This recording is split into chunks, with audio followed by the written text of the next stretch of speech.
On the 31st of May 2018, President Muhammadu Buhari signed the Not Too Young to Run bill into law. Now, this is part of efforts to encourage young Nigerians to be more involved in politics. And data has shown over the years that Nigerian youth have an apathy towards participating in politics.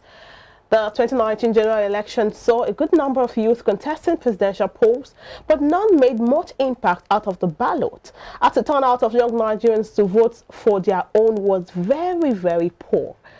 And as Nigerians gear towards the 2023 election season, youths are being encouraged to participate more in the process by registering for their permanent voter cards, contesting electing positions, and also going out to cast their ballots. Now joining us this beautiful morning, we have Faduri Oluwadare Joseph. He's one of the not too young to run people who are campaigning, with obviously coming out for the seat of the president in Nigeria. Good morning, Oluwadare, and thanks for joining us. Good morning. How are you today? I'm fine, Good thank morning. you. How are you? We're here. All right. Okay, Something. let me just read this profile, before we start the discussion Of itself. course, yeah. Faduri Oluwadare Joseph is an aspiring presidential candidate for the upcoming 2023 general elections. He believes life is worth living when it is lived for the service of humanity, and he is a native of Ikpetu Ijesha in Osun State. Faduri Oluwadare Joseph is the CEO of F Planet Groups, which comprises of F Planet Movies, F Planet Music, F Planet Foundations, and F Planet Healthcare. A graduate of Sociology from Ambrose Ali University, Ekpoma, in Edo State, and also a graduate of Nursing from New York State University, New York, in United States. His vision and mission is to rescue a nation that has been under bondage of career political leaders for decades.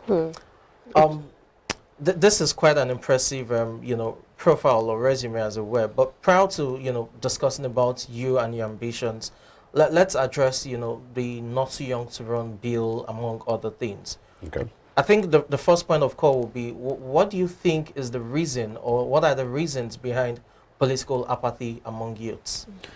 I want to say thank you for having me on your show. Okay. It's an opportunity to talk to Nigerians out there to know that our country is in a mess, and it's going to take with the youth, that's not too young people, to fix this nation. The reason why we have apathy in politics in Nigeria is because the leaders have always failed the people, and a lot of Nigerians have given up on their country, and because they have given up on their nation, that's why you see the youth not actually participating, because they say, oh, even if I participate or not, it's not going to make any difference anyway. So I just better of a state of politics. But this time around, we're not going to stay away from politics. We're going to get involved because it's our life that is at stake. Most of these older generation, when they were in their 30s and 40s, they enjoyed the best of Nigeria, even when it wasn't as good as then. But right now, everything is just a mess. Nothing is working. And if anything must work, they are not the one that's going to fix it. It's we that is going to fix it. All right, now let me take you on. Let's take you up on your mission statement. The vision and mission is to rescue a nation that has been under a bondage of career political leaders for decades. Now, what do you mean by career political leaders? Career political leader, because somebody asked me, I've never been in politics before, and somebody asked me, you're not yet a politician, why don't you go and run for a Senate or House of Rep? And I said, okay, that means you're turning me into a career politician, because what they do is that they feed in politics. They have no job, they have no manifesto, they have no plan for their country, they have no vision. All they do is grab power, steal the money, run election. So that's what they are. If you look at the last 20 years that we've had democracy, there is no meaningful achievement you can point to that this is what you have gained from having a democratic government in our country. Things has been going from worst to worst to worst every day. So it means that those who are there now are simply just career politicians, and there's nothing to show for it. So what really informed your decision into going for politics? Is it from a place of passion, or you just to take out those career political leaders? I come to Nigeria every 3 months or 6 months to act movies as an Hollywood actor, and I realized that every time I come to Nigeria, when I come back again, it's worse than I left it. Then I like, okay, what am I going to do to contribute to my society? Then we started the F Planet Foundation about 10 years ago. I started giving food, medical treatment, and money and all that. So at one point in time, I realized that foundation is not going to solve my Nigerian problem until we solve the root of the issue. Even if you like distribute 1 billion naira in Nigeria today, I can assure you that by tomorrow, people are already hungry too because the country itself is bad. So if things are going to get better, and I have this exposure to the international world. I've been to other countries. I live in USA. I've been to London. I've been to Europe, Canada, everywhere. And I realized that if things can work in those countries, why can't it work in our country? We have everything and we lack everything. Our weather is the best in the world. We have the best food. We have oil even when we are the one paying the highest price in the world. So what is happening? It is because of leadership. Because every one of them comes abroad, but when they come back home, they do something opposite of what they see abroad. Nigeria is only a country where we copy the white people for everything. The way we dress, the way we talk, the way we look, everything, the cars. But when it comes to leadership and politics, we do something different. So it means that our leaders know the right thing to do, but they choose not to do it. And that is why I get involved this time around that, well, it's going to be someone has to be a Moses to lead his people out of this wilderness that we find ourselves. Faduri Oluwadare Joseph is the presidential aspirant of the New Nigerian People's Party. One of the New Nigerian People's Party. Yes. From the name of your party now, what's your vision of a new Nigeria? I see a new Nigeria where there will be light 24 hours. You wouldn't have to use generator to power this TV station. Any country that is going to survive in life must first and foremost be sincere about fixing light, because light is life. There's nothing big deal about USA or Canada or any of those countries because they have light. Because with this light, you can do a lot of things. If there is electricity in any country, even small businesses can survive. Whether a tailor, fashion designer, mention them. Everyone can survive because there is that power that is stable. And when you fix that, you will see that it will now fix other things, other problems in your country. So if since 1960, Nigerian politician has been fixing light, and the light has not been fixable, then something is wrong. So if you don't have experts in Nigeria who can fix light, let's consult Ghana. Let's consult South Africa. Let's consult other nations who have done it. Because I know it is fixable. It is just that we have no leader who is committed to that purpose. All right, a lot of things you've said, other presidential aspirants in past years have come, and of course electricity, poverty elimination, total poverty elimination are one of those things that of course they would say. But you mentioning this, we want to know what are those things you would do differently from what other leaders have done and, like you had said, failed. Well, I said I have a quote by me in January, and I said that politicians may have the same manifestos, but what is different is their love for their nation. It is obvious that most of our leaders don't love their nation, because what makes America different from here is because the people love their nation. So they are looking for how that nation will prosper, not how they will prosper. But an average politician in Nigeria looks for how he will prosper, not how his country will prosper. So if you have a love for your country, you will do everything possible to make sure that your country comes first before you. So what I would do different is making sure that my country come before me. I'm not a politician, like I always say, and I don't want to be a politician. I just want to lead a movement of people to fix our country, and after it's fixed, then I go back to my village or to wherever I want to retire to. All right, quickly before something take you, we would have to go on a short break. We'll be right back to, of course, have more from you. We'll take a very short break now. When we come back, the conversation continues. Please stay with us. Thank you.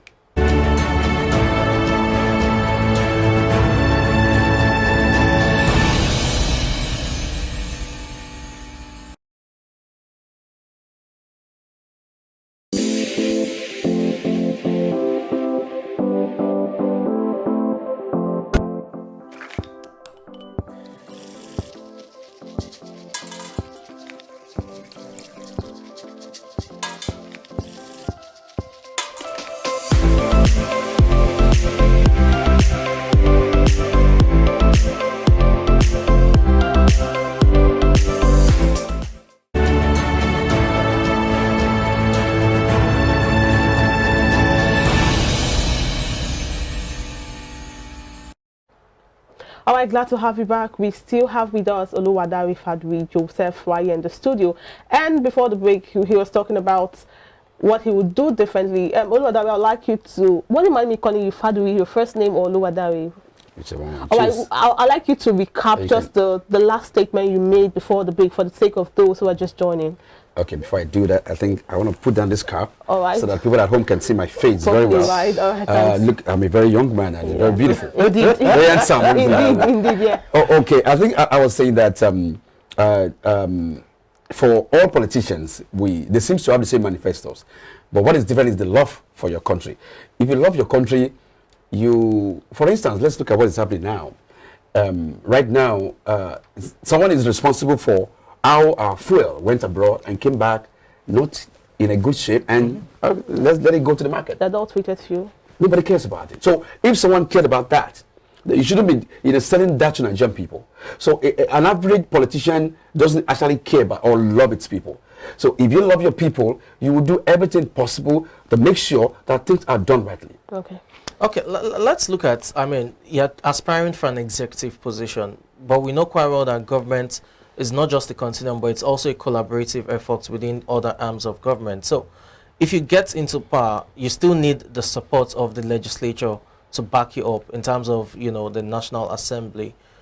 What measures or what policies will you as the head of the executive formulate in terms of addressing these concerns? You've mentioned 3 areas: poverty alleviation, you've talked about corruption as well, and a bit of patriotism in regards to love for the country. Yeah. So what measures will you put in place, or policies rather, will you put in place or implement to ensure that, you have the backing of not just the people, but as well as other arms of government? Nigeria is a place where people can easily adapt to change if you show the change from the top. When you are a president that shows leadership, that shows discipline, that shows that you're not here for corruption. Our politicians try to claim that they are fighting corruption, but once you are a member of PDP, then you're shielded, you're protected, because your government is ruling. So that's why you see most of our politicians, moving from one party to the other. If you're an APC today, you move to PDP tomorrow, because you know that once you have a government in power, then you're shielded from being persecuted. So if you're going to be sincere about fixing corruption in our country, you must be ready to put those in your party and outside your party, in check. When you do that, then people will see you as the leader who is sincere and who is disciplined. Then everybody will follow suit. But at the point where people see you as okay, once I come to your party, then I can be shielded, then it becomes a shambles. So that's why we have been having a government here, 8 years of Buhari. Nobody has been jailed for corruption. Are we saying that there's no corruption in Nigeria? So sincerity of purpose is not there with leadership. Once it's not there, then the followers will follow the same suit. You just let me take you on quickly. You just talked about including other members of the party within the executive, because it's not just your party. Are you trying to call for some sort of unity government wherein if you get elected, members of your cabinet won't be just members of the New Nigeria's People's Party, but other parties as well? I'll pick the best of Nigeria. The best of Nigeria who can do the job, not just my party people. Because I feel that we have come to a point where we're not going to just limit our resources to only your party. What about if the best of someone who can take care of our power is a PDP member? Let's use him. It doesn't matter. Fadri, now you've mentioned, my colleague asked a very valid question here, which brings me to my next question. You talked about, of course, your intentions to run for presidency, the seat of the president, and the fact that in 2018 the president already signed the Not Too Young to Run bill, but we've not recorded success. This is 2022, and there's been no success of a young person coming out in leadership positions. And I'm sure you know that the fact that there is what they call political godfatherism, although the main idea of a godfather in politics has been defeated in Nigeria, because it now looks like they are the ones that inform the decision of the main leader itself, which is not the original idea of a political godfather. And we know that there are people who are in the hem of affairs of putting people in power. They sit and they determine who they want to be, and it happens like that because of the system we run here in Nigeria. So in something like this, don't forget that no success has been recorded since 2018 that President signed the bill for young people. How many young persons are in the House of Assembly, the governors and presidents? So how do you intend to handle that part, because it's an integral part of the Nigerian political system? Well, I think the problem is because those few elders we have, they have amounted so much work to themselves, and make sure that those not too young to run don't have enough resources, to do a lot of things. I'm not a rich man and I'm not a poor man, so I want to use every of my resources, every power I have to disrupt their system. They have a system, and until we disrupt that system, then we're not going to be able to make headways. And the system is not encouraging. A lot of problem that we have in this country actually is from the same youth that we are talking about, because they use the youth, against us. The youth are the one who are used for, ballot papers, ballot snatching, carrying guns and all of that. So now I'm bringing the fight and the everything to that same youth, to let them realize all of these things, so that we can now begin to pick up those pieces, put it together, and use it to also, win these our people who have been using all of those things, to win us. So you talked about system, that godfathers have and career political leaders. What system are you going to bring differently? Now, we're talking about political structure in place, either from grassroots movements to, you having influence in the legislature, because you can't rule out lobbying in the process of politicking and governance and all of that. So what structure are you bringing on board that will be different from what we have right now to ensure that you're able to get into the seat of power? The structure I'm bringing to the system is the Nigerian people. I feel that a lot of our leaders don't actually talk to Nigerian people. They just sit down in one office, make decisions, and pass it across. You just wake up in the news and this and that and that.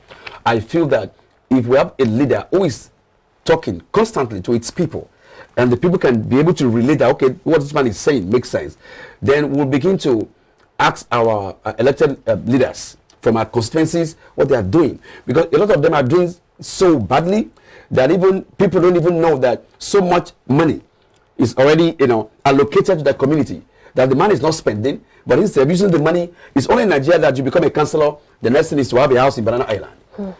So all of these things is because people don't even know. So I'm going to be educating Nigerian people, talking to them every day, and whatever I need to do. One thing I love about American system is that when the government has something to do, then they sell to the people, because with the people they can put pressure on their senator, House of Rep, and all of that. So I want to bring that system here, where you have a problem, and we're putting the pressure on you from your constituency, from the people of Nigeria, so that when you go back to your constituency, they can tell you, okay, go back to that Abuja and go and do the right thing. And until we get to that, there's no way we can make headway in this country. There are people who are in Abuja who are just going there to share money, collect money, and go back to their constituency. But that is going to stop from this 2023 by God's grace. We're going to do everything possible to make sure that I'm carrying Nigerian people along, so that Nigerian people can be putting pressure on their representative to do the right thing. All right, we look at the Nigerian economy, which is an integral part and the most concern of every Nigerian, including you and I, sitting right here today. The economy affair, look at petrol. Of course, petrol hike, diesel is 720 per litre. Aviation fare is 620 or 600 per litre now. And we've had series of in and out of recession. And the Nigerian economy, when it comes to economy, every Nigerian is affected. We can't deny that fact. And Nigerians want to know, what is that different thing you're bringing to the table as regards our economy? Like you had already said, Nigeria has the best of everything, yet we lack everything. Economy, oil, electricity. So what is the different spice you're bringing to make sure our economy, and we don't have to go in and out of recession and suffer like that? We're not going to get out of recession or have a good economy or anything better until we fix that light electricity. You think electricity is the main point? Anywhere in the world. What happened sometimes ago, there was Ghana must go here, if you can remember. Yes. The only thing that changed in Ghana was because somebody picked up the power, a good leader, and they fixed up the electricity. Once they fix up the light, every other thing begins to fall in place. Any country, because when you look at everything you're talking about your economy, you need this power to make it happen. Even in a home, if you're just a teacher that is making, let's say, 100,000 or 50,000, imagine how much you're spending from that money on fueling every day to make sure that you're not in darkness. So if you can have that money saved, then you'll have been empowered a little bit. So if you can go like that to every home, every family, every businesses, you will see that a lot of people in Nigeria will gain a little bit of economic independence, and that will translate into helping the economy. All right. Elizabeth, Okay, you want to take that? No, yeah, Elizabeth Emmanuel just said she's asking, she wants to know what's your take on, you know, there's a lot of issues facing Nigerians are facing from the educational system, the recent ASU strike. I perceive this is a student, and also the issue of electricity, which you had already mentioned, the ASU strike going on, and the healthcare system. What are those things we're going to put in place to make sure this part of the Nigerian life is made easy? Okay, I had a meeting with the announced president for the ASU strike 3 days ago. Okay. Okay. And we talked about a lot of things. ASU strike has always been there since I was in university too. We call it Ekpohoma instead of Ekpoma. Okay. And the problem is because we put people in place who are not supposed to be somewhere. Okay. I don't know how you make a tailor to be Minister of Education. So what do you expect to happen? So a lot of time we don't put the right people in position. Maybe because of godfatherism, or they were the one that financed the election. So let's put them there. And once you put them there, what do you expect? They're not going to do everything, you know, to satisfy what is supposed to happen in that area. It's only in Nigeria that we're spending 77% of our whole budget on education. That in a world where the world is spending 12% and 15%. So we need to improve more on how much we are spending on our education, not spending so much on our politicians, but less on education. So when I become president, I will make sure that we're spending more on education instead of spending, you know, other money into politicians and things that are not necessary. How about the healthcare system? When it comes to the healthcare, that's a good question. I'm a nurse in America. I'm still a nurse with a license. I've always said, why do we have our president for 8 years flying abroad every 2 weeks or a month, going for medical checkup, and in that 8 years they could not build even one hospital in Abuja? That's a failed government. If I become president, we're gonna have, because when they come abroad, we are the one that treat them, not even the white people. Nigeria has the best of doctors, the best of nurses abroad. So a lot of time when these people come abroad, we are the one that attend to them, not even white people. So why can't we have, at least to start with, one good hospital, standard, world-class hospital in each state, at least one to start with. So that means we're going to have 36 states and Abuja, 37 hospitals. Let's start from there, so that if you are a president, you're sick, you should be taken care of in Abuja. If you're a governor in Ebonyi state, you're sick, you should be taken care of in your state. If it's in Sokoto, it should be your state. You don't even have to fly to Abuja. So when I become president, we're going to make sure we put a hospital within the first 1 year. It's not hard to build a hospital, and the equipment are always there. Just bring them to Nigeria, and we have good doctors and good nurses here. If they need to be trained, of course, train them and let them be able to handle these things. So that's what we're going to do. Okay, let me take this from Olakunle. Yes, from Ikorodu. He's asking regards diversification, and he said regards imports and exportation, there have been talks of diversification of the economy, you know, agriculture and all the rest. How can we diversify the economy to ensure that we reduce our debts and, you know, increase our reserves? That's his question. Olakunle from Ikorodu. That's a very good question. What I intend to do when I become president is to increase or to encourage more people to go into agriculture. Okay. There's a system they do in Texas, in the United States. Government gives land to people for farming, basically for farming, for free. And when you have that land, the only thing you do on that land is farming. I feel that if you can encourage the same thing in Nigeria, instead of selling lands for people to build house, let's give people land for farming, so that we can encourage people, you know, to go into farming, because the more food we produce, the better for our people. So that we stop importing, and we even be an exporter of food. If we do that, it will go a long way in reducing hunger in our country. And once we're able to reduce hunger in your country, then you are, of course, reviving your economy. So I intend to do that so that we can be able to bring in more people, you know, to not just giving them land, also giving them equipment, supplies and all that, to encourage people to go more into farming, not just banking and finance and oil and all that. So I'm sure that will help. And if we're also able to fix life, it will bring in more other investors in other areas. Also, most importantly, Nigeria is lacking in IT. The world is becoming, you know, an IT tech. And, you know, the problem is because those who are running this country, they're analog. So you can't expect anything digital to happen in this country. All right, let's take a final word as we wrap up. Talk to Nigerians about what you finally, in 30 seconds, just talk to Nigerians and tell them what you think they need to know. Hello, Nigerians and everyone back home who are listening to us. I am just a young man who is poised to see how we can fix this country. Our country is a mess, and I don't want to be mentioning it one by one. Nothing is working in this country. We have everything, but nothing is working. But I can assure you that if you and I come together and change this government, and change these career politicians, we can fix our country, we can fix our nation, we can create a nation that can work for everybody, not just for the few. We can create an economy that will work for everybody, not just for the few. We can come against insecurity. Remember, any country that its youth is not working are going to resort into crime. So we can make our youth to work again, and crime will reduce in our country. All right, thank you. Join me. Rescue this country. Yes, we can. Thank you so much, Oluwadare, thank you so much. Oluwadare Joseph. And there's also a need to get your permanent voters card to vote for whoever you want to, because it's not enough to say your vote does not count or sit at home. Your vote actually does count. If only you take the step, swallow your fears, go out and cast your vote. Do not sell your vote, and you have the Nigeria you always wish for. And that's where we wrap up this segment. We have more interesting segments for you after this break. Stay with us. We'll be right back.